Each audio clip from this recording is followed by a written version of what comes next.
경기도 부천시열 김기표입니다. 오늘 항소심 재판부에서 날짜를 연기를 해서 그나마 법원이 이제 정치의 한복판에서 뛰어든 것을 후회하고 철회하는 마음이라고 저는 좋게 해석을 하고 싶습니다. 좋게 해석하고 싶고, 그러나 참담한 마음은 금할 수가 없죠. 지금 행정처장님 여기 질의 받고 계시고, 저도 법원에 친한 친구들 많이 있습니다. 굉장히 훌륭하게 일 열심히 하고 인격적으로도 훌륭한 분들이 많은데, 이 조희대 대법원장이 이렇게 함으로 인해서 사법부 전체가 지금 질타를 받고 있는 상황이고, 오얏나무에서 각근을 매지 마라고 아까 얘기하셨는데, 오얏나무에서 사실 저는 오얏 훔치다가 각근 맨 것처럼 하고 있다고 저는 생각을 해요. 사회의 최종 분쟁 해결 기관으로서 신뢰가 있어야 할 사법부가 지금 겪고 있는 일입니다.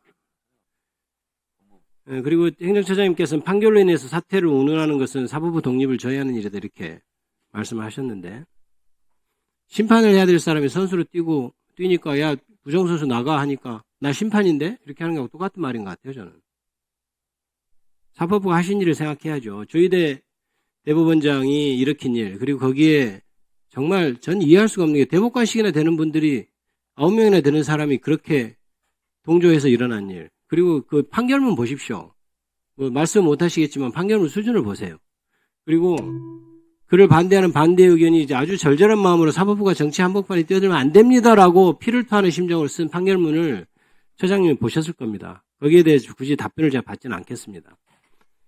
이렇게 사법부 전체, 국권이 서 있어야 할 사법부, 사회의 최종 분쟁을 최종적으로 해결해 줘야 할 사법부가 이제 정치 한복판에 나와서 저 사람도 무슨 땅 쿵쿵 있어서 저런 판결하네 이렇게 국민들 생각을 하게 됐어요. 저는 그것 자체로 탄핵 사유라고 생각합니다.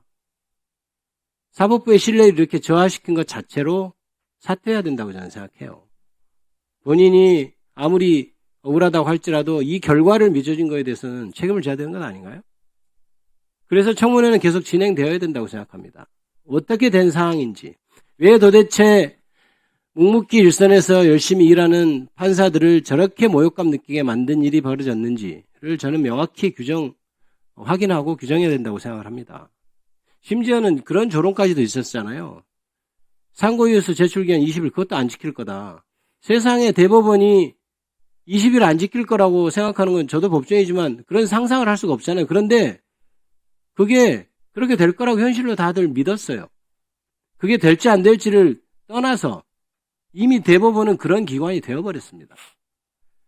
법을 확인하고 선언해야 될 대법원이 그 규정도 안 지킬 거다. 이렇게 사람들이 생각을 해버렸단 말입니다. 거기에 책임을 져야죠. 만약에 자기는 중심을 했는데 이런 결과가 벌어졌다면 그 대법원장이 그 정도 판단 하나 못합니까? 그것만으로도 책임을 져야 된다고 생각해요. 그래서 제가 행정처장님께 저는 청문회를 진행하기 위해서 몇 가지 묻습니다. 결론이 뭡니까? 기록을 봤다는 건가요? 안 봤다는 건가요? 제가 했던 것처럼 했을 거라고 추측합니다. 저는 아까 말씀드린 것. 이제 하드카피로 복사는 안 됐죠, 기록이? 몇만 페이지 된다고 하는데요. 다 전자 스캔했다는 거죠? 스캔은 아까 말씀드린 것처럼 이제 대법원에서 이제 제출된 문건은 스캔이 되기 시점으로 지연이고요. 자, 아까 죄송합니다. 시간이 없어서 제가 자꾸 답변을 끊는데 이게 저 핵심입니다. 지금 처장님은 상고이유서 답변서 1, 2심 판결 이런 거 봤을 거다 이렇게 얘기하잖아요. 그거는 하드카피로 전달됐습니까? 스캔해서 전달됐습니까? 그 부분은 역시 재판 상황이기 때문에 제가 알 수도 없고 확인하기도 어려운 상황입니다. 그거는 좀 재판 행정 관련이니까 확인해서 저희한테 좀 답을 주십시오. 그거 제가 그거를 내용을 지금 알자고 하는 겁니까?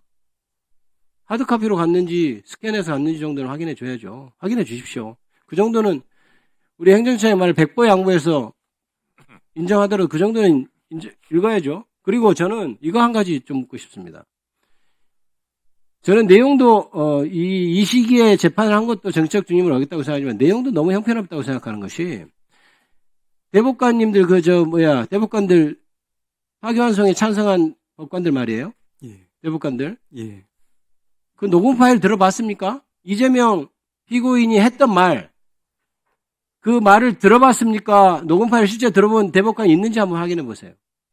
다 스크립트 보고 저는 판단했을 거라고 봐요. 저는 보지도 않았을 거라고 생각해요. 1분만 주십시오. 정리하겠습니다. 네. 저는 스크립트도 안 봤을 거라고 저는 생각하는 편입니다. 그런데 백보양보해서 녹음 파일은 들어야죠. 왜 그러냐면 판결문에 그렇게 써 있어요. 판례를 적시하면서 허위의 사실을 공표한 것인지 표현의 객관적 내용과 전체 취지 이런 것은 그 표현이 선거인에게 주는 전체적인 인상을 기준으로 판단해야 된다. 그래서 어쩌고 저쩌고 블라블라 하고 있어요. 그러면 자기도 들어봐야죠. 텍스트하고 이게 들어보는 거하고 저는 전혀 다르다고 생각합니다. 들어만 봤어도 그런 결론 도저히 저는 못 냈을 거라고 생각해요. 그거는 제가 청문회 할 때도 한번 물어볼 겁니다. 정확히 확인해서 저희한테 알려주십시오. 텍스트를 그 음성 파일을 들었는지. 대법원 판결하는데 1심과 2심 판결을 보고 둘 중에 하나를 고를 수 있습니까, 시장님? 그렇게 해서는 안 됩니다. 판결문에는 그런 내용이 들어있습니다. 1, 2심 판결을 보고 어느 쪽이 맞는지 판단하면 된다. 행정처장님 입장은 그래서는 안 된다는 입장 맞죠? 법률적인 쟁점에 대해서 상고 이후로 들어있는 법률적인 쟁점에 대해서 상고심은 법률심은 판단하는 것이고 그에 필요한 범위 내에서 1심과 2심의 사실인정을 원용하거나 때로는 거기에 대해서 분석하거나 그렇게 합니다. 제가 알기로도 이 사건에 있어서는 1심과 2심의 사실인정에 있어서 크게 차이는 없고 다만 아까 말씀드린 것처럼 그 분절적으로 평가할 건지 아니면은 종합적으로 평가할 건지 하는 그런 기준을 가지고 주로 이제 법적인 쟁점이 되어서 심판을 한 것으로 저는